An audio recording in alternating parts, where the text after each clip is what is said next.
మీరు ఇంజనీరింగ్ చేశారా? జాబ్స్ కోసం సెర్చ్ చేస్తున్నారా? 3600 మందికి పైగా స్టూడెంట్స్ కి జాబ్స్ వచ్చేలా చేసిన కోడ్ జ్ఞాన్ 100 డేస్ సాఫ్ట్వేర్ కోర్సులో జాయిన్ అవ్వండి. మీ కెరియర్ ని బిల్డ్ చేసుకోండి.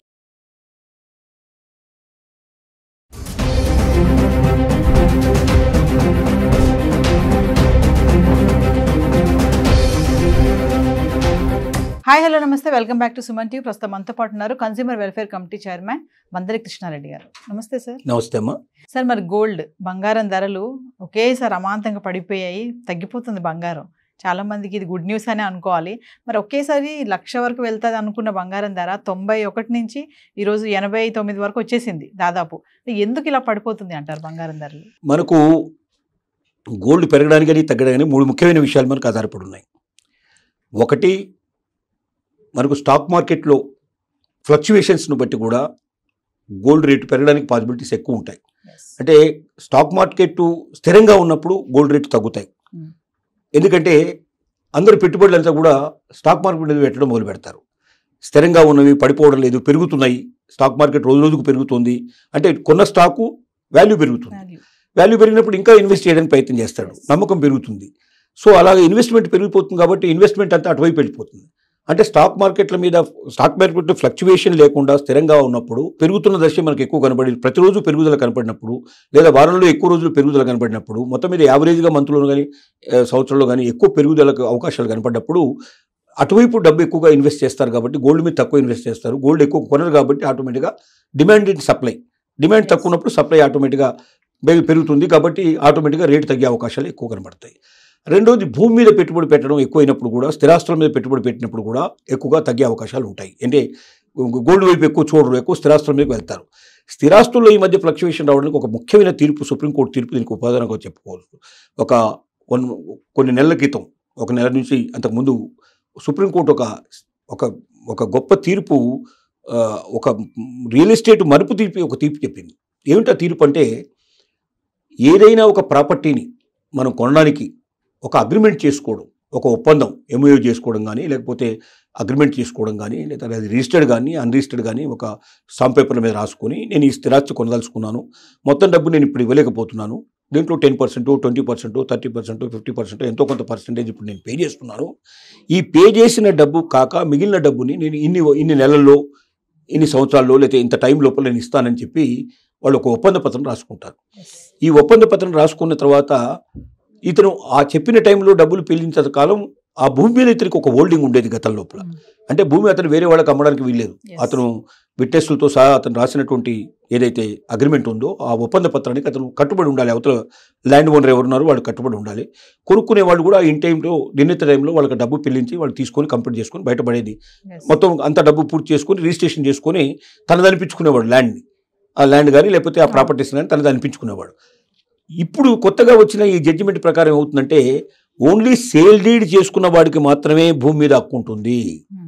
సేల్ అగ్రిమెంట్ చేసుకున్న వాళ్ళు కానీ, ఒప్పందాలు రాసుకున్న వాళ్ళు కానీ, వేరే రకమైనటువంటి ఎంఓయూలు చేసుకున్న వాళ్ళు కానీ, ఇంకెలా చేసుకున్నా ఆ చేయించుకున్న వాడు ఎవరైతే కొనుక్కోదలుచుకున్నాడో, ఎవరైతే తీసుకోదలుచుకున్నారో, ఎవరైతే అడ్వాన్స్ పే చేశారో వాళ్ళకి ఆ భూమి మీద హక్కు రాదు. వాళ్ళు కట్టిన డబ్బుల మీద మాత్రమే హక్కు ఉంటుంది.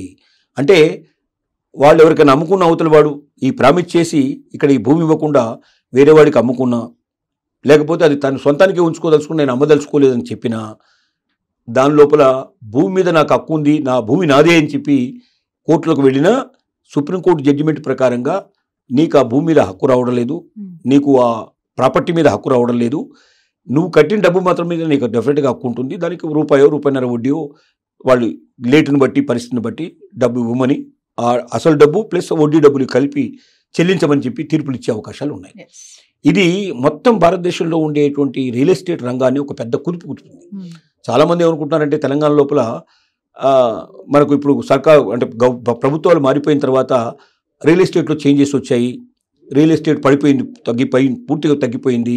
హైదరాబాద్లో మార్కెట్ తగ్గింది, తెలంగాణలో మార్కెట్ తగ్గింది, ఆంధ్రాలో కొంచెం మార్కెట్ పెరిగింది. ఇలాంటి కొన్ని వదంతులన్నీ వ్యాపిస్తున్నాయి. ఈ వదంతుల వెనుక ఈ కారణాలే కాకుండా బలమైన కారణం ఏమిటంటే, సుప్రీంకోర్టు జడ్జిమెంటు చాలా ఒక బలమైన కారణంగా తయారైంది. ఇప్పుడు డబ్బు ఎంత చెల్లించినా, 99% చెల్లించినా కూడా 1% చెల్లించకపోయినా ఆ ల్యాండ్ మీద నాకు హక్కు రావడం లేదు. 100% చెల్లించాలంటే రియల్ ఎస్టేట్లో ఎవరు 100% డబ్బులు పెట్టి పేయించారు. ఎందుకంటే ఎన్ఆర్ఐలో వచ్చి కొనుక్కున్నప్పుడు డబ్బంతా చెల్లించేసి దాన్ని ల్యాండ్ చుట్టూ ఫెన్సింగ్ చేసేసుకుని గేట్ పెట్టేసి ఎవరో ఒకరిని వాచ్మెన్ అట్లాంటి వాళ్ళు ఏమైనా పెట్టేసేసి వాళ్ళు వెళ్ళిపోతారు. ఎప్పుడో 5 ఏళ్లకు 10 ఏళ్ల తర్వాత వచ్చి దాన్ని ఉపయోగించుకోవడము అమ్ముకోవడం ఏదో చేస్తారు. కానీ రియల్ ఎస్టేట్లో ఉండేవాడు 100% డబ్బు పెట్టి ఒక ల్యాండ్ కొని తిరిగి అమ్మాలంటే చాలా ఖరీదైపోతుంది. ఆ డబ్బు వడ్డీ అంతా లెక్కలేసుకుంటే కొన్న రేటు కన్నా అమ్మే రేటు 4 ఇంతలు 5 ఇంతలు 10 ఇంతలు పెరగాల్సిన పరిస్థితి. అప్పుడు కొనేవాడు ఉండడు. కాబట్టి ఏం చేస్తాడు, ఓ 10%, 20%, 25% మ్యాక్సిమంగా ముందు కట్టేసి మిగిలిన 75%ని అమ్ముతూ పబ్లిక్ అమ్మేస్తూ ఆ డబ్బు వచ్చినప్పుడల్లా ఆ డబ్బుని తిరిగి చెల్లిస్తూ మొత్తం అట్లా ఒక 1 ఇయర్లోనో 2 ఇయర్స్లోనో 3 ఇయర్స్లోనో ఎంతో ఒక టైం లిమిటెడ్ పీరియడ్ పెట్టుకొని ఆ లిమిట్ లోపల కంప్లీట్ చేసేసి ప్రజల దగ్గర నుంచి వచ్చిన డబ్బుతో కొనుక్కొని కంప్లీట్ చేసి దాంట్లో తన లాభాన్ని తను తీసుకుంటాడు.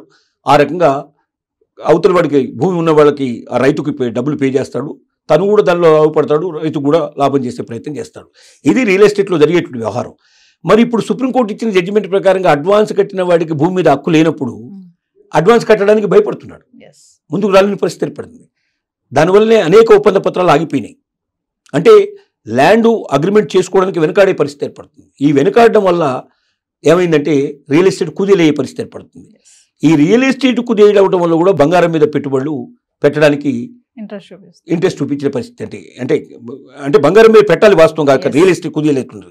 మూడోది ఏమిటి మనకు జరిగేది, మూడోది అసలు ముఖ్యమైనది ఏంటంటే అక్కడ మనకు భూమి ఉంది, రియల్ ఎస్టేట్ ఉంది. అంటే రియల్ ఎస్టేట్ ఒకవైపున, రెండోది మనకు స్టాక్ మార్కెట్లో రెండో వైపున.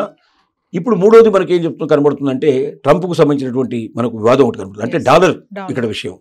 డాలరు బలపడ్డప్పుడు బంగారం రేట్లు ఎక్కువ ఉండే అవకాశాలు ఉంటాయి. డాలర్ స్థిరంగా ఉంటుంది, బలంగా ఉంటుంది అనుకున్నప్పుడు బంగారం రేట్లు ఎక్కువ పెరుగుతాయి. బంగారం మీద ఎక్కువగా వాళ్ళు ఎక్కువ పెట్టుబడి పెట్టే అవకాశం ఉంటుంది ప్రపంచంలో ప్రజలు. కానీ డాలర్ పతనమైనప్పుడు ఏమవుతుందంటే ఆటోమేటిక్గా ఇతర దేశాల్లో ఉండేటువంటి రూపీస్ బలపడతాయి. అంటే వేరే వాళ్ళ మారక ద్రవ్యాలు అవుతున్నాయో మారకంగా మనకు రూపీ అంటున్నాం, ఇంకోరు పౌండ్ అంటున్నారు, ఇంకో రకంగా అంటున్నారు. ఒక్కో దేశంలో ఒక రకమైన మారకం విలువలు ఉంటాయి. ఈ విలువలు ఏమైతే అంటే అక్కడ పెరుగుతాయి. అంటే డాలర్ కాకుండా ఇతర దేశాల్లో ఉండేటువంటి ద్రవ్యం విలువ పెరిగితే ఆటోమేటిక్గా బంగారం ధర తగ్గిపోతుంది. ఇప్పుడు జరుగుతుంది ఏంటంటే ట్రంప్ తీసుకున్నటువంటి ఏదైతే అవివేక చర్యలు ఉన్నాయో, తొందరపాటు చర్యలు ఉన్నాయో, ప్రతీకార సుంకాలు ఏదైతే విధించాడో మొత్తం భారతదేశం అంతా ప్రపంచం అంతా కూడా అల్లకల్లోలం అయిపోయింది. ఒక దేశమే కాదు ప్రపంచం అంతా అల్లకల్లోలం అయిపోయింది. ఎందుకంటే సుంకాలు పెరిగిపోయినాయి బాగా. అక్కడ వాళ్ళు అమెరికన్లు కొనేటట్టుగా లేరు. అమెరికన్ కొనకపోతే ఇక్కడ నుంచి ఎగుమతులు జరగవు. ఎగుమతులు జరగకపోతే ఏమవుతుంది, నష్టపోతారు. ఎంతోమంది ఎగుమతులు ఆధారపడి జీవితం గడుపుతున్న వాళ్ళు ఉన్నారు. ఎంతో పెద్ద పెద్ద పెట్టుబడులు, కోట్లాది రూపాయలు పెట్టుబడి పెట్టారు. అక్కడ ఆఫీసులు ఓపెన్ చేశారు, ఇక్కడ ఆఫీసులు ఓపెన్ చేశారు, ఎంతో పెట్టుబడి పెట్టారు. దానికి నౌకలు వ్యవహారాలు తయారు చేసుకుని ఒప్పందాలు చేసుకుని కొంతమంది విమానాల్లో పంపిస్తున్నారు, అంటే మనం కొంతమంది నౌకల్లో పంపించేవాళ్ళు ఉన్నారు, రకరకాలుగా పంపించేవాళ్ళు ఉన్నారు. వీళ్ళందరూ కొన్ని వేల మంది లక్షల మంది దీంట్లో ఇప్పుడు ఒక్కసారి ఏం చేయాలో అర్థం కాని స్తబ్దత ఏర్పడే పరిస్థితి ఏర్పడింది. ఉదాహరణ మన ఆంధ్రప్రదేశ్లో రొయ్యల వ్యాపారం తీసుకున్నట్టయితే రొయ్యల వ్యాపారంలో వచ్చేటువంటిది దాదాపు 10% కన్నా ఎక్కువగా టోటల్గా వచ్చేటువంటి మొత్తం రాష్ట్రానికి వచ్చే సంపదలో దాంట్లోంచి 10% నుంచి 20% మధ్యలో ఆదాయం అక్కడి నుంచి వస్తుంది. ఇప్పుడు ఆదాయం ఒక్కసారి పడిపోయింది. అసలు కొనేవాళ్ళు లేడు, రొయ్యలు వెళ్ళడం లేదు. మరి రొయ్యలు అక్కడికి వెళ్ళకపోతే ఇక్కడ లోకల్ వాళ్ళు కొనాలంటే అంత కాస్ట్ పెట్టి ఇక్కడ కొనే పరిస్థితి ఉండదు. అంటే ఆటోమేటిక్గా డ్రాస్టిక్గా కాస్ట్ తగ్గిపోతే నష్టాల బారిలో పడిపోతారు. ఇంకా అసలు వ్యాపారం చేసేవాళ్ళు ఉండరు.